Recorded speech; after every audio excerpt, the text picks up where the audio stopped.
Alunos, sejam bem-vindos à nossa videoaula sobre comunicação interna, veículos de comunicação empresarial. Essa videoaula foi baseada no livro do Jorge Duarte, Assessoria de Imprensa e Relacionamento com a Mídia, Teoria e Prática. Vamos lá, o que são publicações empresariais?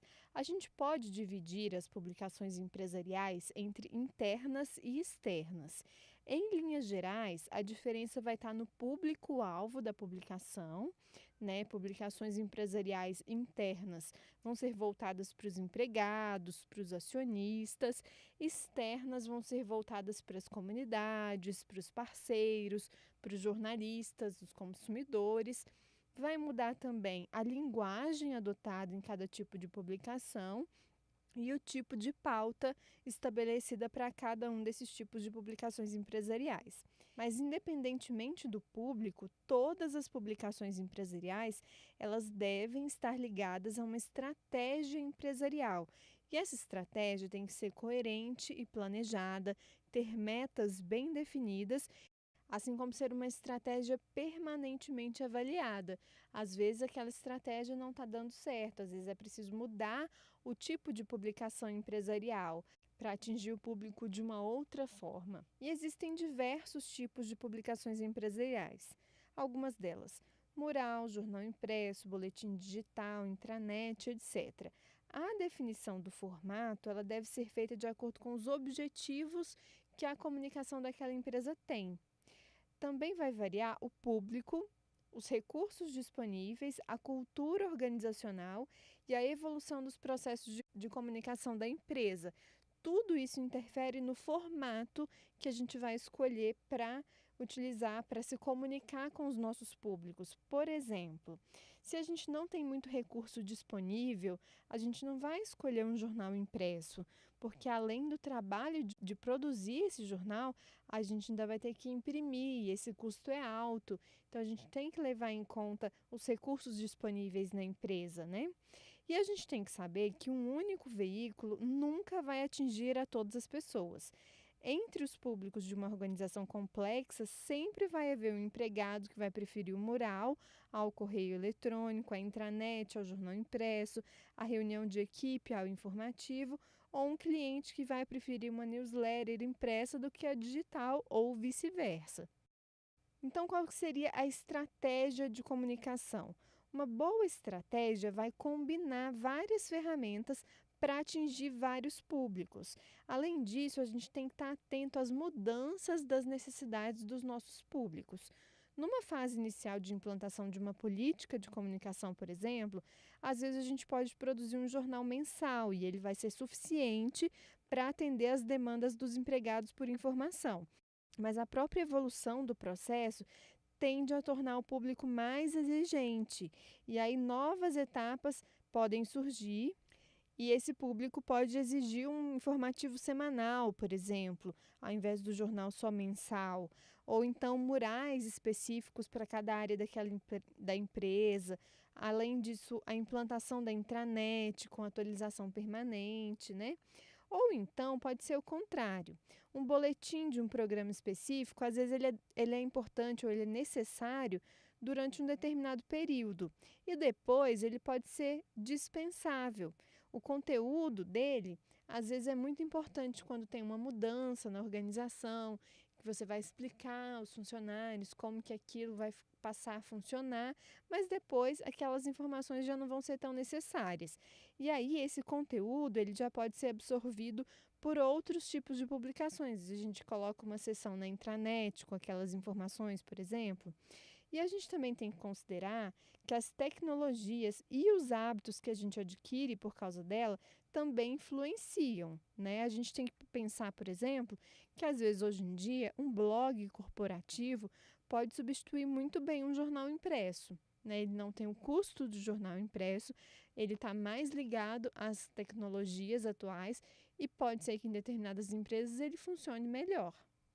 Mas seja qual for o veículo que a gente escolher, a publicação empresarial, ela sempre vai seguir as regras do jornalismo. Que regras são essas? periodicidade. Se o jornal é mensal, ele tem que vir a todo mês. Se ele é semestral, a cada semestre. Se o informativo é semanal, tem que ser publicado ou tem que ser produzido toda semana, tem que seguir essa periodicidade. Além disso, tem que ter o estilo objetivo, como as notícias jornalísticas, por exemplo. E também a gente deve pensar que essa publicação é um instrumento da comunicação, da organização e faz parte de uma estratégia dessa organização. Portanto, todas as publicações empresariais que nós vamos produzir, elas têm que ser um espelho da nossa empresa. Tem que comunicar sobre os nossos projetos, a nossa imagem, a nossa cultura organizacional. E por que essas publicações têm que estar ligadas, né, às regras do jornalismo? Porque o formato da notícia, ele transmite objetividade, também credibilidade. Por quê? Porque parece deixar a realidade falar por si mesma. Né? Por isso, o texto das publicações empresariais, em geral, adota o modelo americano das notícias. Ele se centra em fatos e dados, oculta a existência do narrador e prefere a terceira pessoa do singular. Detalhes concretos substituem ideias gerais. Comparações esclarecem razões abstratas ou noções técnicas. Não foi isso que a gente aprendeu nas notícias? Usar fatos concretos, palavras que definam aquilo que a gente quer realmente dizer, comparar grandezas que talvez sejam um pouco difíceis do leitor imaginar. Então, tudo isso a gente vai usar também nas publicações organizacionais. É legal a gente usar o lead, né, para garantir que a leitura da matéria fique bacana, né, que a matéria fique bem estruturada e breve. O lead, ele cumpre esse papel, ele sintetiza no primeiro parágrafo, ou no primeiro e no segundo, né, como a gente já aprendeu, as informações principais, em torno daquelas 6 perguntas tradicionais, né, o que, quem, como, quando, onde e por quê. E além disso, a gente vai escrever o texto em períodos curtos, usando frases na ordem direta, transcrição de fala de entrevistados, a gente pode preservar a coloquialidade nessas frases. E essa coloquialidade vai contribuir para tornar a linguagem simples, favorecer a identificação do nosso entrevistado e o nosso vocabulário, né, no nosso texto, ele deve se restringir a palavras de fácil compreensão, o que inclui os termos técnicos familiares ao público de cada veículo. Então, se existem alguns termos técnicos que um público X desconhece, a gente não vai escrever na publicação para aquele público.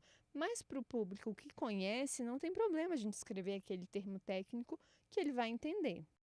E a comunicação orientada para o público interno sempre deve se pautar pela busca de 6 pontos importantes. São eles a confiança, o conhecimento, a informação, o comportamento, a expressão e a divulgação. Vamos lá, cada um deles. Confiança. É preciso que a gente instaure uma confiança em torno da identidade da empresa de uma maneira clara em todas as nossas publicações. E as nossas publicações, elas vão promover o conhecimento em todos os níveis da empresa. Lembrem-se, a gente não pode deixar os funcionários desinformados e a gente tem que informar a todos os funcionários, acionistas, jornalistas, enfim, a todos os nossos públicos. E além de informar, a gente tem que informar de maneira adaptada. Cada público vai receber a informação do jeito que vai ser melhor para ele compreender, entender da maneira mais simples possível. E a gente tem que desenvolver um comportamento comunicativo entre os gerentes, porque lembrem lá no início da nossa disciplina que os gerentes são responsáveis por transmitir as informações oficiais aos seus funcionários e quanto mais ele transmite essas informações de forma correta, menos maus ditos ele gera no ambiente. Então, está aqui de novo essa informação. A gente também tem que promover a expressão dos nossos funcionários. Deixar um canal aberto para que eles se expressem, isso em relação a todos os colaboradores da empresa. E a gente tem que divulgar as iniciativas e os sucessos das equipes no trabalho, porque além de informar, a gente também tem que divulgar o trabalho que eles fazem nessas nossas publicações empresariais. Mas o que interessa aos nossos públicos dessas publicações empresariais? Primeiro, a gente tem que pensar que o veículo de comunicação interna ele sempre tem que ser atual, aprofundado e trabalhar assuntos que dizem respeito diretamente aos colaboradores e também assuntos que a empresa pretende e precisa divulgar. Ou seja, as nossas publicações vão trazer aquilo que diz respeito aos empregados ou aquilo que eles querem saber, mas também aquilo que a empresa precisa que eles saibam. Os empregados sempre querem saber sobre remuneração, benefícios, férias, horas extras, banco de horas, treinamentos.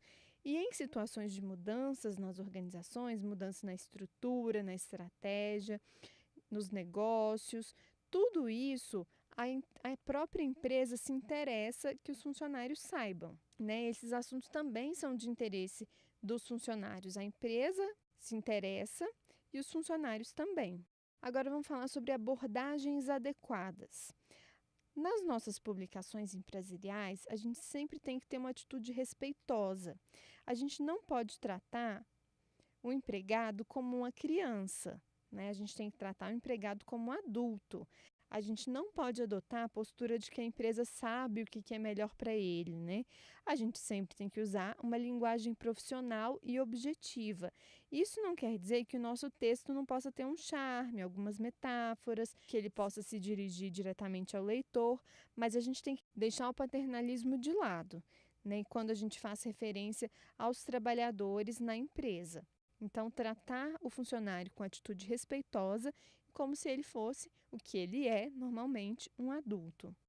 A gente também tem que ter uma atitude aberta, né? A gente tem que se basear no princípio de que informar assuntos relevantes não prejudica a empresa. A rigor, poucos dados bem apurados e divulgados com segurança podem trazer problemas para a empresa. A gente sempre tem que perguntar o motivo de uma informação ser confidencial antes de decidir por não compartilhá-la com os funcionários. Se a gente não tiver uma razão muito boa para que ela seja confidencial, a gente divulga e informa a todos da empresa. Mas é claro que isso é decidido com a gerência, não só na área de comunicação. A gente tem que ter também uma atitude receptiva, deixar claro para os empregados que as dúvidas deles, as opiniões, têm espaço nas publicações empresariais que a gente produz, né?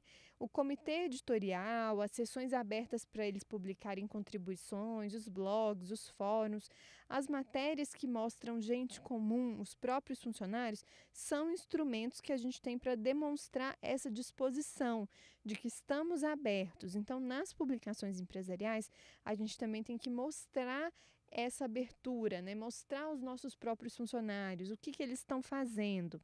E as reclamações, elas devem ser ouvidas sem resistência. Elas podem indicar pontos que precisam de esclarecimento ou solução. Olha, o silêncio, ao invés das reclamações, ele não é necessariamente um sinal de satisfação. Pode ocultar indiferença, ressentimento ou medo. A gente também tem que trabalhar com uma atitude oportuna. Os empregados, eles sempre devem ser os primeiros a saber daquilo que acontece na empresa. Eles nunca devem ser surpreendidos por reportagens ou campanhas publicitárias na grande imprensa, porque eles vão se sentir desrespeitados. Então, a gente tem que ser ágil na edição dos nossos veículos jornalísticos institucionais e escolher aqueles que são mais rápidos o suficientes para cada situação. Agora, os principais formatos. A gente tem um formato que é chamado de informativo ou boletim. E ele privilegia a informação imediata na forma de notas e notícias curtas. O informativo ou boletim ele tem poucas páginas, em geral é só frente e verso, e um visual simples. E ele circula, gente, em intervalos curtos. Ele é um boletim para aquele dia ou, no máximo, para aquela semana. Então, ele deve ser distribuído com agilidade para garantir a atualidade dele. Geralmente, ele é usado dentro da empresa para se comunicar com os empregados, mas também dá para se comunicar por meio de um boletim com os moradores, por exemplo, de uma área afetada por uma obra, uma explosão, uma mudança de trânsito, claro, que se isso for causado pela empresa, né? Mas, ou seja, o boletim informativo é um exemplo de publicação empresarial interna, mas que também pode ter o seu uso externo. Agora, o boletim gerencial.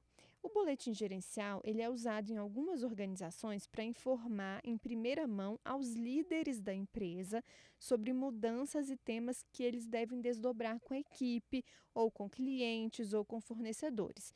Esse boletim ele tem linguagem argumentativa. Normalmente, ele é redigido em tópicos para facilitar o desdobramento da mensagem. Ele pode ter também um material de apoio anexo, como uma apresentação de PowerPoint, figuras, gráficos, tudo isso para facilitar o entendimento daquela novidade, né? Por exemplo, uma proposta de reajuste salarial. E para ser um facilitador da comunicação direta entre os gerentes ou os donos ou os acionistas com seus públicos e não se confundir com o boletim informativo, ele tem circulação restrita, é só entre algumas pessoas da empresa. Em muitos casos, ele não tem uma periodicidade definida, só é feito quando a situação exige que ele seja. Agora, o jornal impresso, ou também chamado de house organ. O jornal impresso ele tem uma periodicidade mais estendida do que o informativo ou boletim. Ele funciona como uma síntese dos acontecimentos da organização num determinado período, mas ele tem um foco mais do alinhamento estratégico da empresa do que só informativo. Ele exige maior elaboração dos textos e da apresentação gráfica do que do boletim, né? E ele pode trabalhar com uma variedade de gêneros jornalísticos, como, por exemplo, reportagens, entrevistas, artigos e, claro, ele vem com fotografias, ilustrações. Agora, o problema do house organ ou do jornal impresso é que ele tem um custo mais alto para ser feito, porque ele demanda uma impressão de qualidade, também demanda distribuição física, né? E ele é frequentemente utilizado para atingir públicos como a família do empregado, formadores de opinião, e ele é publicado normalmente mensalmente ou semestralmente. É um veículo de comunicação interna que a empresa pode usar para se comunicar com os seus funcionários, mas também pode atingir alguns públicos externos. O mural. O mural é um veículo jornalístico empresarial mais simples de todos, né? As notícias, elas são afixadas em espaços próprios nas paredes, ou divisórias, ou cavaletes dentro da empresa. E a facilidade de produção desse mural e de atualização dele é a grande vantagem. Além disso, ele tem acesso direto pelos empregados. Outra vantagem é a flexibilidade, né? Cada mural pode ter um espaço definido para informações de interesse de uma área específica, né? E ele pode receber também material trazido pelos próprios funcionários. E a gente tem que ficar atento que o mural ele tem que ter um responsável por colocar e retirar as notícias, porque essa pessoa é que vai garantir a atualidade do mural. E as notícias colocadas em murais, elas devem ser curtas e apresentadas em letras grandes. Por quê? Porque elas vão ser lidas de forma rápida, por quem está em pé ou de passagem pelo local. E esse local também é muito importante, gente. Ele deve ser bem avaliado, porque o mural ele tem que estar à vista, mas não no meio do caminho, né? Então, por exemplo, em halls de elevadores, salas de lanche, salas de descanso são boas opções. Ou em frente ao bebedouro, por exemplo, que a pessoa vai parar ali um pouquinho e vai ter condições de ler as notícias. A newsletter. Newsletter é uma publicação sobre um tema específico dirigida a um público determinado. Em geral, a periodicidade é estendida e a produção do conteúdo ela é especializada. Por que é especializada? Porque ela fala só sobre aquele tema específico. Ela pode ser utilizada para a empresa para divulgar entre clientes, por exemplo, a especificação de uma nova linha de produtos, a evolução dessa nova linha de produtos, né? Ou então por uma associação de classe para difundir entre os formadores de opinião a sua avaliação da conjuntura, análise sobre o setor da economia, e ela pode ser impressa ou digital. Hoje em dia, as newsletters são mais conhecidas de forma digital. A gente recebe newsletter de tudo quanto é assunto no e-mail, né? E é um veículo de comunicação interna, mas que também serve para o público externo da empresa. Agora, revista. Revista, elas podem circular em intervalos ainda maiores do que o jornal e do que da newsletter, e ela tem uma produção mais sofisticada, tem mais páginas, mais variedade de gêneros, e ela deve explorar a possibilidade de aprofundamento dos assuntos, aprofundamento dos temas. E ela tem que evitar a armadilha de publicar notícias frias e defasadas. As revistas prestam-se bem à comunicação de grandes corporações. Elas complementam a informação oferecida pelos veículos rápidos e pode funcionar como veículo disseminador de ideias e projetos. E ela também é muito utilizada para a comunicação com clientes e outros públicos externos, por exemplo, as revistas de bordo de aviões. Mas tem que se lembrar que o custo de uma revista é muito alto, principalmente por isso ela é feita por grandes organizações. Agora, programas de TV, vídeo ou videoconferência. Eles contam com a vantagem comunicativa da imagem, mas têm custos de produção alto e normalmente a veiculação é complexa, pois mesmo com a internet, esse tipo de veiculação de vídeo requer uma estrutura especial de tráfego de dados, né? Mas uma empresa cujos empregados fazem refeições num refeitório pode produzir um telejornal para exibição na hora das refeições, por exemplo. Outra que tem unidades dispersas, né, separadas, pode exibir uma reunião com o presidente por videoconferência. Ou ainda, uma empresa aérea pode exibir programas destinados aos clientes durante o voo. Então, é um tipo de formato muito interessante. Já o programa de rádio tem um custo mais baixo de produção do que o programa de TV e pode ser exibido mais facilmente, inclusive por meio da internet, né? Nos arquivos MP3 ou nos podcastings. Entretanto, ele não conta com o poder da imagem, né? A atenção do ouvinte pode ser dispersa. Mas esses programas de rádio podem ser úteis para a comunicação com públicos específicos. Por exemplo, empregados transportados pela empresa para o trabalho numa lavoura, que apenas se reúnem no percurso feito no ônibus, ou agentes de saúde dispersos em diversos municípios. Esses trabalhadores no ônibus, por exemplo, enquanto eles estão indo para a lavoura, eles escutam um podcast a respeito de segurança no trabalho, né? Ou os agentes de saúde que estão em vários municípios, eles podem baixar no celular e ouvir o podcast a respeito das novas normas para o combate ao mosquito da dengue, enfim. Esse programa de rádio também pode ser bem utilizado, né?